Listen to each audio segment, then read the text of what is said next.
Oh, Vermont. This was not fun to research. Let's learn facts, county by county.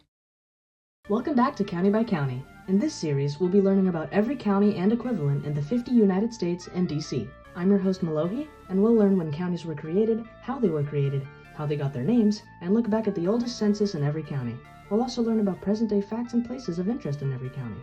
Last episode, we covered the 14 counties of Massachusetts, and this episode, we'll cover the 14 counties of Vermont.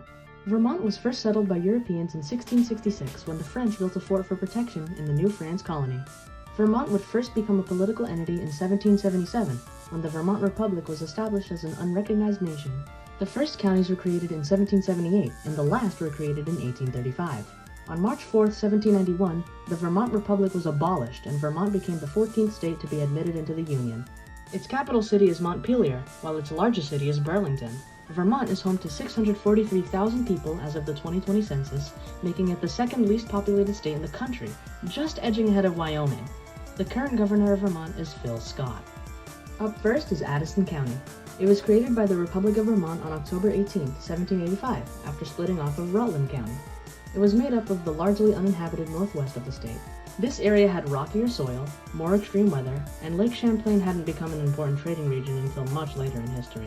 It was named after British writer and politician Joseph Addison, who has literally no connection to Vermont whatsoever. The earliest census that Addison County took place in was 1790, with a population of 6,400 people. In 2020, the population of Addison County was 37,000 people.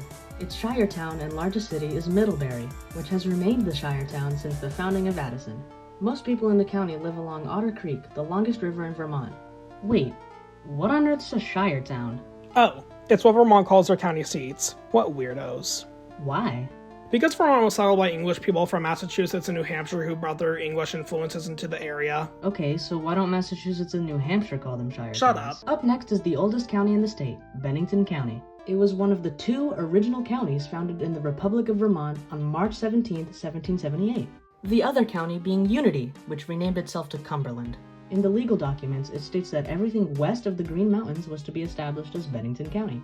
Bennington got its name from Benning Wentworth, the colonial governor of New Hampshire from 1741 to 1766.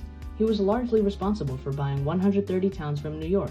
These land purchases would eventually lead to Vermont declaring independence from New York. The population of Bennington County in 1790 was 12,200 people. In 2020, the population was 37,300 people. Bennington has two shire towns, which are Bennington and Manchester, the largest of which being Bennington, the fifth largest city in Vermont. Bennington County is where the source of Otter Creek is, which stated earlier is the longest river in Vermont. The city of Bennington was the first chartered town in Vermont. Up next is Caledonia County. It was created on November 5th, 1792, but wasn't fully organized until November 8th, 1796. It split off of Orange County alongside Essex and Orleans counties. It was named after the Latin name for Scotland because a high number of settlers were of Scottish descent. Its shire town when it was originally established was Danville, but it was replaced later on. Caledonia had a population of slightly under 9,400 people in the 1800 census. In 2020, the population of Caledonia County was 30,200 people. Its shire town and largest city is St. Johnsbury, replacing Danville in 1856. Groton State Forest is located in the county, which is the second largest state forest in Vermont. This county was so boring. I will never forget this county, ever. Up next is the main character, Chittenden County. It was created on October 22, 1787, after splitting off of Addison County. It was named after Thomas Chittenden, who was the first state governor of Vermont, and the first and third governor of the Republic of Vermont. In the 1790 census, Chittenden had 7,287 people, which was the second least populated county in the 1790 census. Over the next coming decades, the population would soar far above the rest of the counties. In 2020, the population of Chittenden was 168,000 people, making it by far the most populated county in Vermont. It is home to 26% of the entire state's population. Its shire town and largest city is Burlington, the biggest city in Vermont. Chittenden is home to the three largest municipalities in Vermont. Chittenden County massively benefits from Lake Champlain. As it was historically important for trading, this made it the main economic hub of the state. It is also home to the world's tallest filing cabinet. Okay? Up next is Essex County. It was created on November 5th, 1792, after Orange County created 3 new counties. Essex County remained unincorporated until 1799 when the towns of Lunenburg and Brunswick were established as shire towns. However, these shire towns would only last for 2 years until Guildhall became the new shire town and has remained since then. It was named after Essex County, England, and the earliest census the county participated in was in 1800, reporting 1,400 people. In 2020, the population of Essex County was 5,900 people, making it the least populated county in Vermont and in all of New England. Its shire town is Guildhall and its largest city is Lunenburg. The northernmost stations of the Underground Railroad were in the county, which were safe houses for people escaping for freedom. Up next is Franklin County. It was created on November 5th, 1792, after being split off of Chittenden County. Bro's the county birther. It was named after the world-renowned scientist, diplomat, and founding father, Benjamin Franklin. Franklin County had a population of 8,200 people in the 1800 census. In 2020, the population of Franklin County was 49,900 people. Its shire town and largest city is St. Albans. Franklin County is the birthplace of Chester Arthur, the 21st President of the United States and Vice President of James Garfield. It is also the largest producer of dairy and maple syrup in the state. Holy moly, that's so Canadian. Up next is Grand Isle County. It was created on November 9, 1802, after being split off of Chittenden and Franklin counties. Now, it may look like a stupidly made county, but think about it. People had to regularly go to their county courthouses for many reasons, and constantly rowing your boat across a lake just to pay taxes or vote is stupid. It was most likely named after the town of Grand Isle in the county. In 1810, the population of the county was 3,400. In 2020, the population of Grand Isle County was 7,200 people, which is similar to the population of Junction City, Kansas in 1930. Its shire town is North Hero, and its largest city is Alberg. It is by a long shot the smallest county in the entire state, being about 5.5 times smaller than the next smallest county in the state. It is also perhaps one of the strangest counties in the country.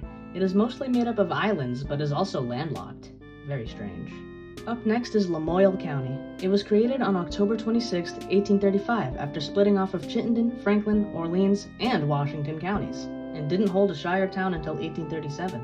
It was named after the Lamoille River, which most people in the county live along. The first census the county took place in was the 1840 census, reporting 10,400 people. In 2020, the population of Lamoille County was 25,900 people. Its shire town is Hyde Park, while its largest city is Morristown. Lamoille County is the newest county to be created in Vermont. Lamoille is also home to Mount Mansfield, the highest peak in the state. Up next is Orange County. It was named after William III and II, aka William of Orange. In 1790, it had a population of 10,500 people. It was created on February 16, 1781, after Cumberland County was dissolved by the Vermont legislature and split into 3 counties. In 2020, the population of Orange County was 29,200 people. Its shire town is Chelsea, while its largest town is Randolph. Jedediah Barry, the author who wrote the Manual of Detection, was born in the county. Making way for our next county, we have Orleans County. It was created on November 5, 1792, after splitting off of Chittenden and Orange counties. It was named after the French city of Orleans. In 1800, there were 1,400 people. In 2020, the population of Orleans County is 27,300 people. The shire town is Newport, while its largest town is Derby. Orleans County is home to the most lakes and ponds of any county in the state, home to over 90 lakes and ponds. Up next is Rutland County. It was created on February 16, 1781, after it split off of Bennington County. It was named after the town of Rutland, Massachusetts, because the land grants for what is now Rutland County were purchased by John Murray of Rutland, Massachusetts. The population of Rutland County in 1790 was 15,500 people. In 2020, the population of Rutland County was 60,500 people. Its shire town and largest city is Rutland, the largest city outside of Chittenden County. Rutland County is the second most populated county in the state, just behind Chittenden County. Lake Bomoseen is located in the county, the largest lake fully within Vermont.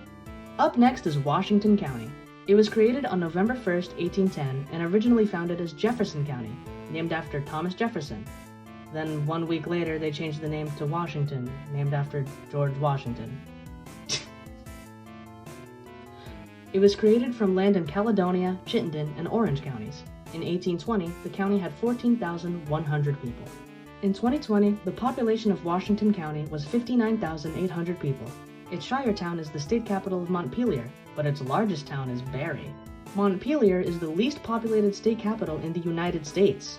Washington County is the third most populated county. However, it will most likely surpass Rutland County in population by the 2030 census.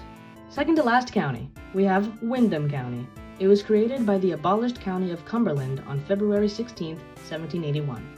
It was named after the town of Windham, located in the county. In 1790, Windham County had a population of 17,500 people. In 2020, the population of Windham County was 45,900 people. Its shire town is Newfane, while its largest town is Brattleboro. The town of Westminster in the county is the longest continuously incorporated town in Vermont, being incorporated in 1752. It was also the first short-lived capital of the Vermont Republic in 1777. We actually contacted a member of the Windham County Sheriff's Office, and we surprisingly got a response. But unfortunately, they declined to be featured in this video. But they did say that they enjoyed the County by County episode of Massachusetts, which is awesome. So shout out to the Windham County Sheriff's Office. And finally, we have Windsor County. It was created on February 16, 1781, alongside Windham and Orange counties when Cumberland County was disestablished. It was named after the town of Windsor in the county. Its population in 1790 was 15,700 people. In 2020, the population of Windsor County was 57,700. The shire town was Woodstock, while its largest town was Hartford. Calvin Coolidge, the 30th President of the United States, was born in the county. It is also the largest county in the state by land area. That's it for Vermont, and stay tuned for Arizona. Thank you guys for watching. We've covered 60 counties so far, 3,084 counties left. Alright, let's have a talk. We're introducing a new map for the series. Ever since the production of Connecticut's episode, we've been contacting county officials to get them featured in the series, explain their job, and show some county love. However, most of the emails have been ignored. So we're introducing the map of shame to the end of every county by county episode, showing which counties accepted our requests, kindly rejected them, or flat out ignored us. So let the first ever county by county map of shame be revealed.